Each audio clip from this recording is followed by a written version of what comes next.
ಪಿತನ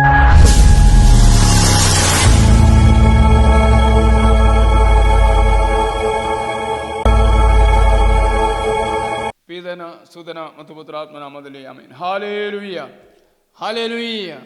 ಯೇಸುವೆ ವಂದನೆ, ಯೇಸುವೆ ಆರಾಧನೆ.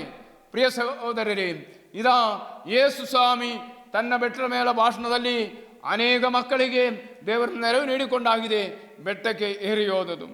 ಆಗ ಜನರ ಗುಂಪನ್ನು ದೇವರೊಟ್ಟಿಗೆ ಬರಲಿಕ್ಕೆ ಕಾರಣ ಏನು?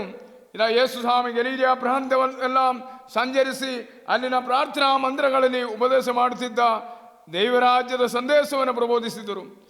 ಇದಾಗಿದೆ ಮತ್ತಾಯ ಸುವಾರ್ತೆ 4ನೇ ಅಧ್ಯಾಯ 21ನೇ ವಾಕ್ಯ ಹೇಳುವುದು. ಈ 23ನೇ ವಾಕ್ಯದಲ್ಲಿ ದೇವರಿಗೆ ಹೇಳಲಿಕ್ಕೆ ಕಾರಣ, ಯೇಸು ಸ್ವಾಮಿ ಹತ್ತಿರಕ್ಕೆ ಬಂದವರನ್ನು ಯಾರನ್ನು ದೇವರು ಬರಕಾಲಿ ಯಾರು ಬಿಡಲಿಲ್ಲ. ಹಲ್ಲೆಲೂಯ. ಕಾರಣ ಯೇಸು ಸ್ವಾಮಿಯ ಹೃದಯದಲ್ಲಿ ಸೌಖ್ಯದ ವರವಿತ್ತು. ಅವರು ಸೌಖ್ಯ ಹೊಂದಿದ್ದ, ಸೌಖ್ಯ ಕೊಟ್ಟಂತ ಸಮಯಗಳಲ್ಲೆಲ್ಲ ಆ ವರಗಳಿಂದ ತುಂಬಿಯಾಗಿದೆ. ಯೇಸು ಸ್ವಾಮಿ ತನ್ನ ಸೇವೆಯನ್ನು ಸಲ್ಲಿಸಿದರು. Hallelujah, hallelujah.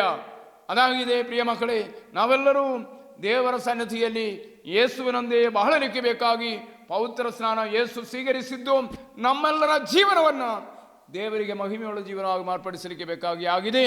ಅದರೊಟ್ಟಿಗೆ ಈ ಅಧಿಕಾರವನ್ನು ಕೂಡ ಶಿಷ್ಯರಿಗೆ ದೇವರು ಕೊಟ್ಟಿದ್ದಾರೆ. Praise the lord.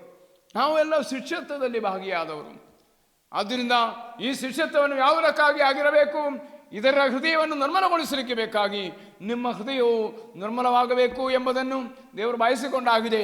23ನೇ ವಾಕ್ಯದಲ್ಲಿ ಯೇಸು ಸ್ವಾಮಿ 4ನೇ ಅಧ್ಯಾಯವನ್ನು ಮತ್ತಾಯ ಸುವಾರ್ತೆ ಬರೆಯುವಾಗ ದೇವರಿಗೆ ಮಹಿಮೆ ಸಲ್ಲಿಸುವ ಜೀವನ ನೀವು ನಾನಾಗಿದೆ ಎಂಬುದನ್ನು ಅರ್ಥ ಮಾಡಿಕೊಳ್ಳಲಿಕ್ಕೆ ಸಾಧ್ಯವಾಗುವುದು. ಅದಕ್ಕಾಗಿ ದೇವರ ಹತ್ತಿರಕ್ಕೆ ಬರೋಣ, ಯೇಸುವಲ್ಲಿ ನಮಗೆ ಬೇಡಿಕೊಳ್ಳೋಣ. ದೇವರು ನಮ್ಮನ್ನು ಹೇರಳವಾಗಿ ಆಶೀರ್ವದಿಸಿರಿ, ನಿರೀಕ್ಷೆಯುಳ್ಳವರಾಗಿ ಜೀವಿಸೋಣ. ಪ್ರಾರ್ಥಿಸೋಣ.